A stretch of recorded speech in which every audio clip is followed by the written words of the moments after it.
Greetings, YouTube. The Doctor is in. Dr. Urias Papers here, coming at you with another commentary on Dungeons and Dragons. And we have completed a review of all of our weapon masteries. I kind of wanted to wrap it up with one last video on weapon masteries where we are going to rate them from 1 to 8. There's only 8 of them. We're going to start out with number 8. We're going to go all the way to down. I'm going to give you the grades that I gave for each one of them as we went through. And we're going to talk a little bit about them. We're not going to go into depth. So, lots to talk about, lots to go over.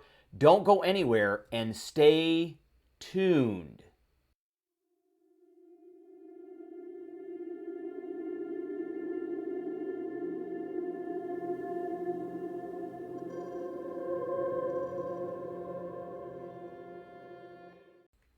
All right, before we begin, don't forget to hit that subscribe button. If you like this video, hit the like button. If you have any questions or comments, please leave a question or comment. Don't forget to share the video, and don't forget to hit that notification bell.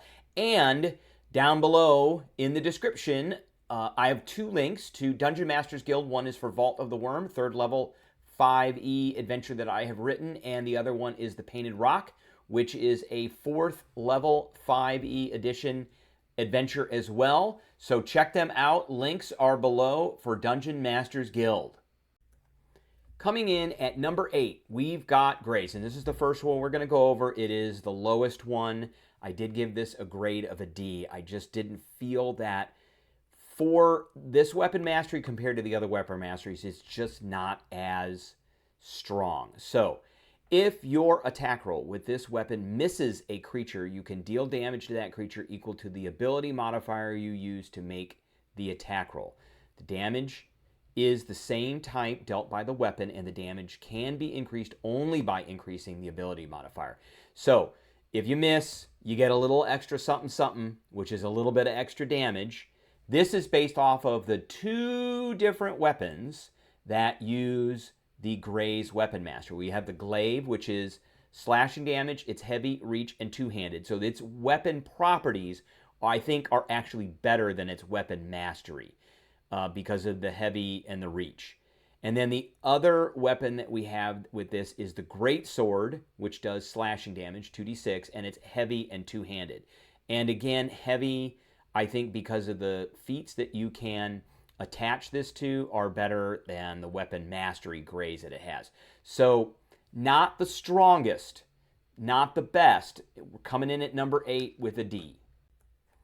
Coming in at number 7, we have the Cleave Weapon Mastery. Cleave says, if you hit a creature with a melee attack roll using this weapon, not any weapon, but this weapon, you can make a melee attack roll with the weapon against a second creature within 5 feet of the first that is also within your reach. So there has to be another creature.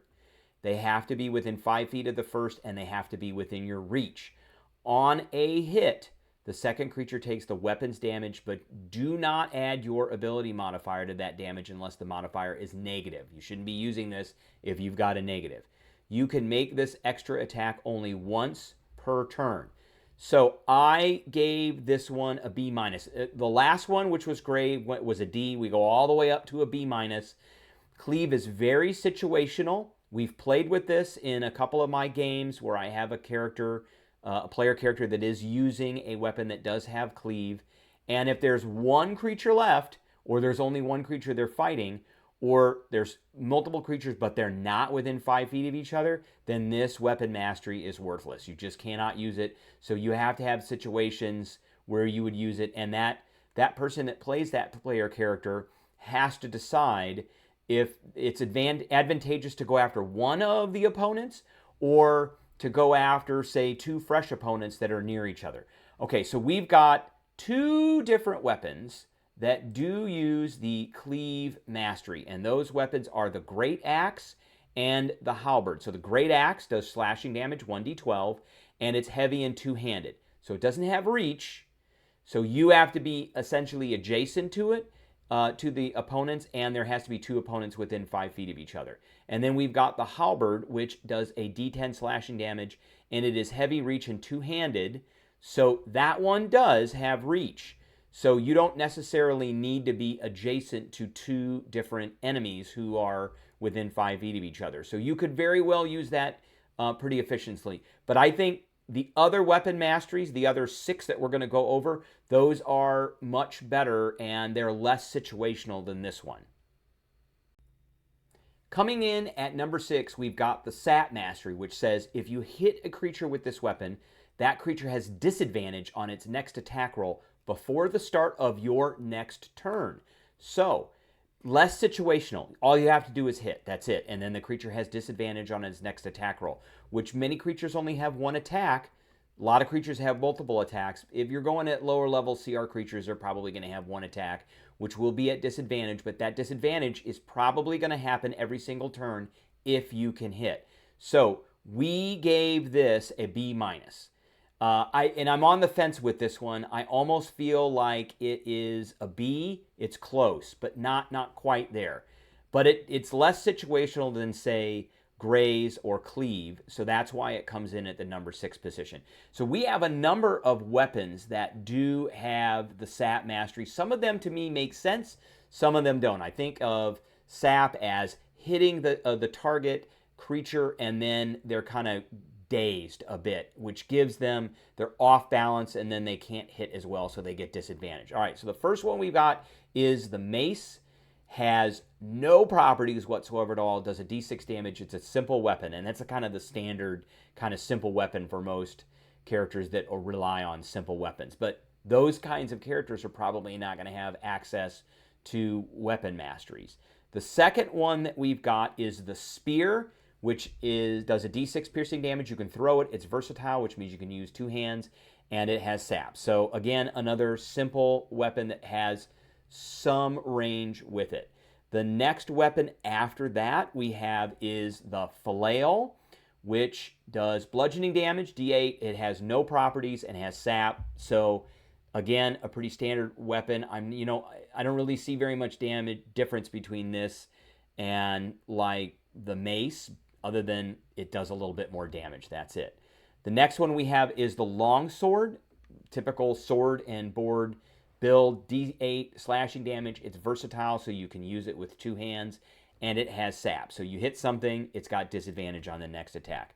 Next, we've got the Morningstar, and it kind of goes with this theme. It's another one of these Mace-like clubbing. This one does piercing, though, and it has no weapon properties, and it has sap. So hit it, and it does.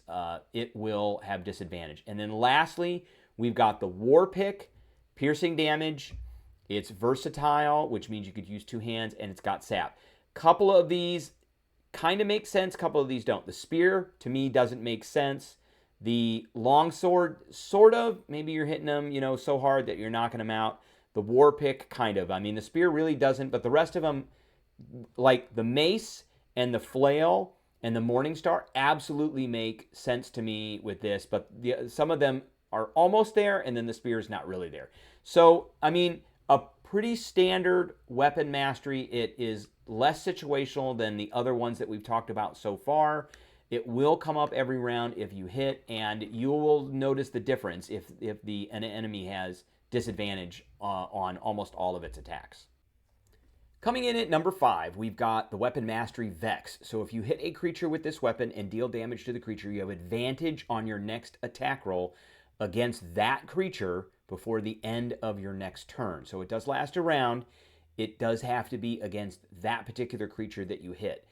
Originally, we gave this a B-. I was on the fence on that. I almost pushed this to a B. It is very situational, and it is very dependent on multiple attacks. So if you only have 1 attack a round, then you hit a creature, and you have to wait an entire round before you actually can use Vex efficiently and get that advantage.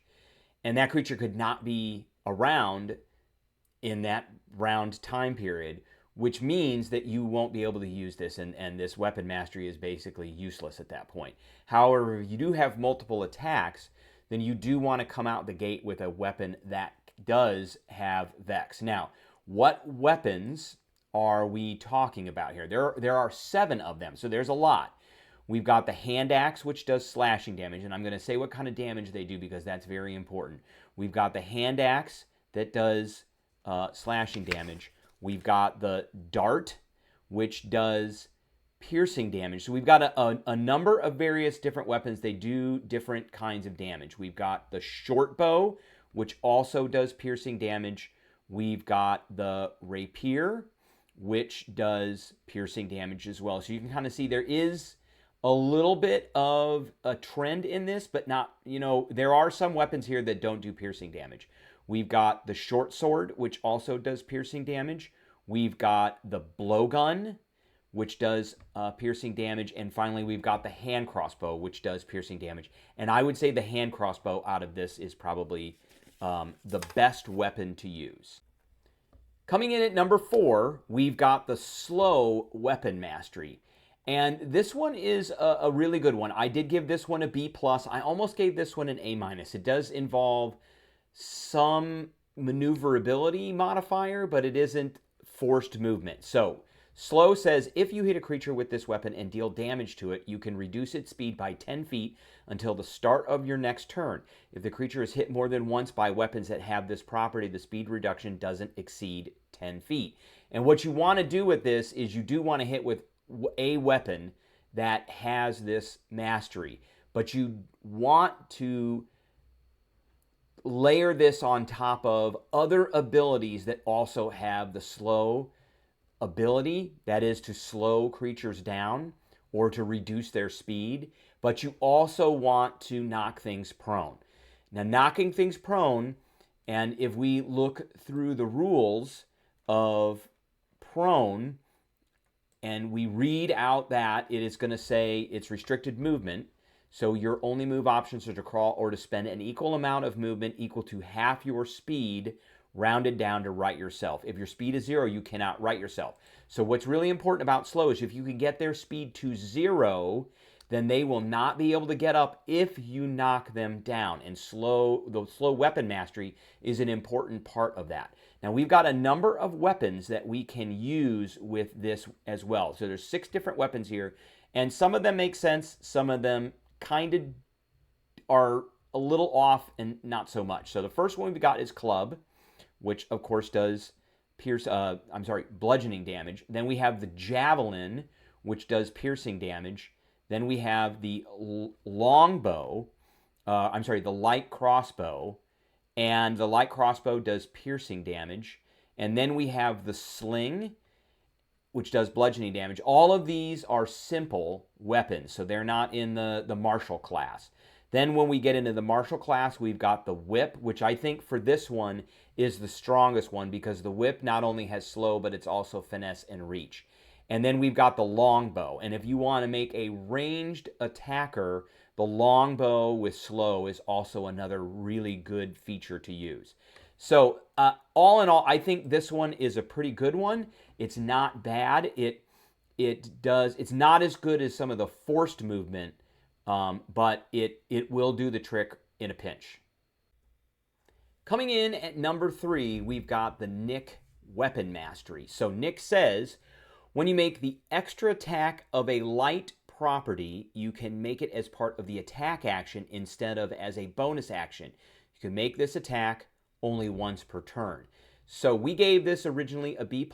I was really on the fence with giving this one an A-. This is integral to any dual weapon build that you want to make where you've got 2 weapons and you're trying to maximize the number of attacks that you make. Now, it is very much dependent on a few things. It is dependent on weapons that are light, and it is dependent on weapons that essentially have finesse as well, because most of the characters that are going to be using this are going to be dex-based characters.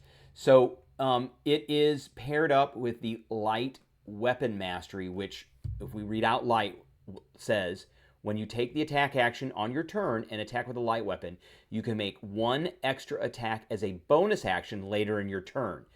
Nick takes that bonus action and integrates it into the attack action.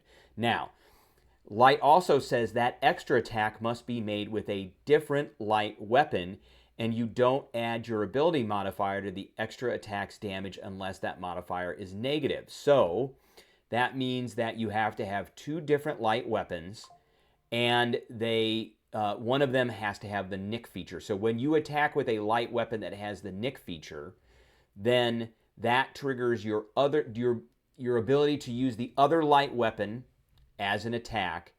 And instead of being a bonus action, because the first weapon had the Nick Weapon Mastery, you're allowed to use that in your original attack. So it does get a little complicated. We've got 4 different weapons here that do have the Nick property. And again, almost all of them are finesse and light. That we've got the dagger, which does piercing damage. It is finesse, light, and thrown. We've got the light hammer, which is light and thrown. So it is not a finesse weapon. So keep that in mind. It is based off of strength.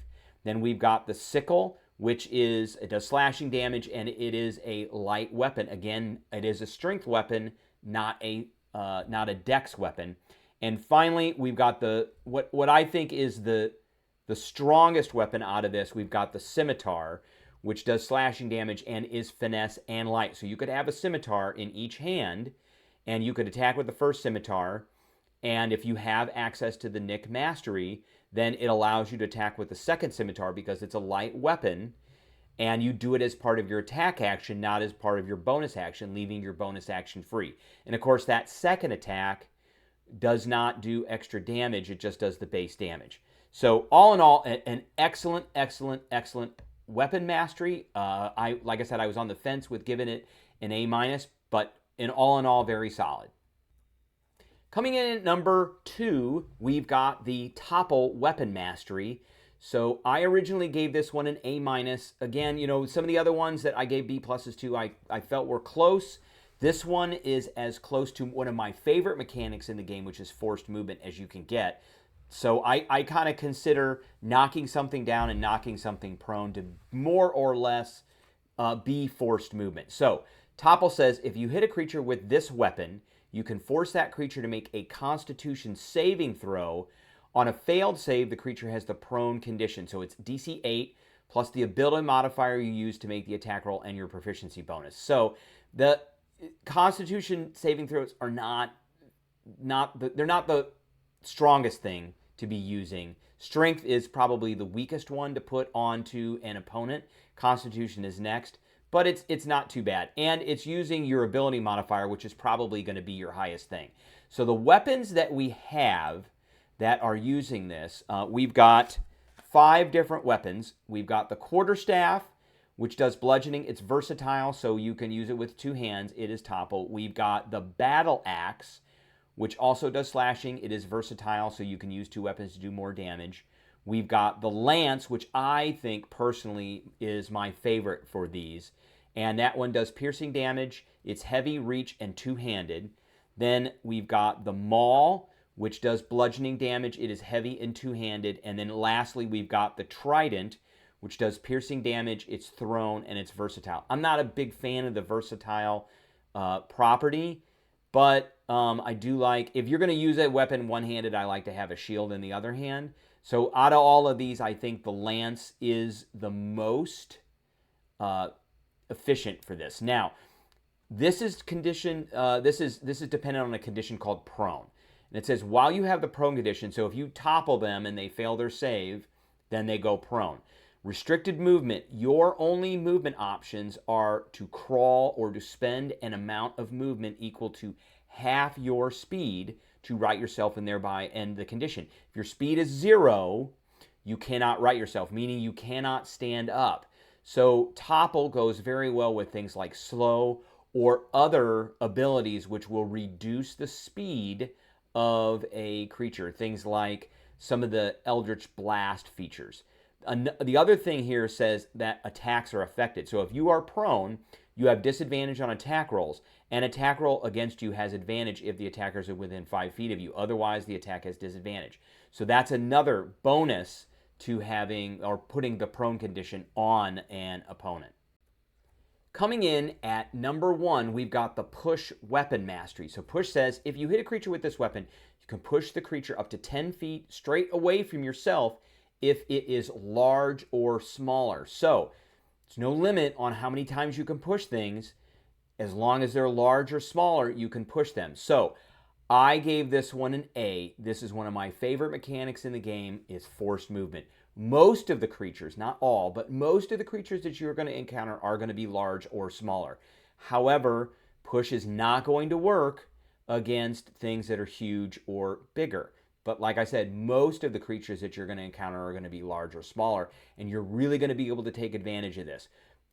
Layering this on top of other abilities that push, like things that the Battle Master has with their maneuvers, are simply awesome. You can push something very far in a turn, especially if you have multiple attacks and a lot of movement.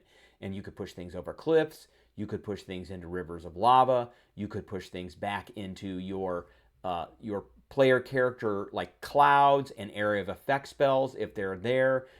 You can push things into a pit. So lots of options to use with push. And push is so good, this force movement is so good that it will end combats in many, many instances. So we've got 4 different weapons that use the push. Some are better than others, and we're going to highlight what those are. The first one we have is the Great Club. It's two-handed, does bludgeoning damage. Not my favorite for this one. The second one that we have is the Pike, which does piercing damage. It's heavy, reach, and two-handed, and has push.